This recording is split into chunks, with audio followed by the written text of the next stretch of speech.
Reporters from Infowars.com have uncovered a shocking admission from a local police officer about the true purpose of police militarization. At a police charity event in Spokane, Washington, a police officer tried explaining to a local woman why he needed to drive such a heavily armored vehicle. Take a look. Take enemy fire and still try to address a threat without being fear of getting shot. So I'm thinking that it's totally appropriate in Iraq, but what kind of a situation in the U.S. would you see that happening? I mean, we've got a lot of constitutionalists and a lot of people that stockpile weapons, a lot of ammunition. They have weapons here locally. Now, as you clearly heard the officer say, he said they needed a military vehicle because of the constitutionalists and gun owners who stockpile weapons, not terrorists, not organized crime. This officer would arm himself with military-grade equipment to oppose those who uphold the Constitution. Now, even if the officer releases a statement and apologizes for his comments, in his heart of hearts, we have already heard him say he drives an armored vehicle in fear of constitutionalists.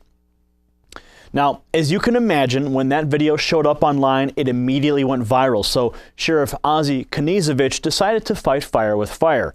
He would release a video of his own. The response? In his video, the sheriff discredits the woman because he disagrees with her opinion. He was upset that the woman wouldn't want to raise children around that kind of militarized police force.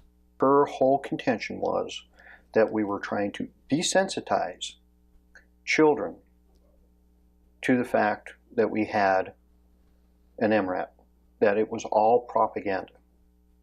But naturally, the sheriff doesn't just assassinate the character of the woman holding the camera. He also makes sure to inflate the personal integrity of the officer caught on film. This deputy has 20 years of law enforcement service, has a Medal of Valor, and has served his nation in the United States military. He has taken the oath of office. He has sworn to protect and uphold the Constitution.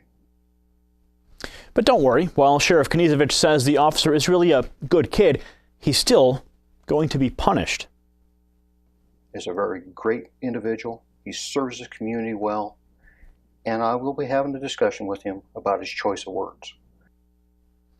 Police officers are starting to understand they're behind the eight ball in the image department. They aren't winning the public perception game. Many departments are trying even to hold charity events like this one to reach out to the community. But in its raw moment, like this, when we hear the unfiltered thoughts of the heavily armed police, we realize why so many people are afraid of the police. There's an instinctual, inherent mindset that comes along with carrying a badge and a gun. Good guys versus bad guys. And while yes, thousands of police officers do good deeds every day, it's more important now than ever that police and law enforcement everywhere take a more proactive step to mend the broken relationship with the American people. Police should seek increased transparency, not run from it. They should invite open scrutiny, not hide from it. And if police brutality is as rare as they say, then the police officer should take it upon themselves to enforce justice, especially within their own ranks. Sheriff Kniezevich did drive home one important point. With all the violence, injustice, and rioting in this country, we're starting to spiral out of control.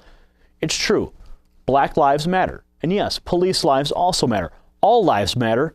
And until fear graduates to respect, all parties, police and citizens alike, will continue to walk on thin ice around one another.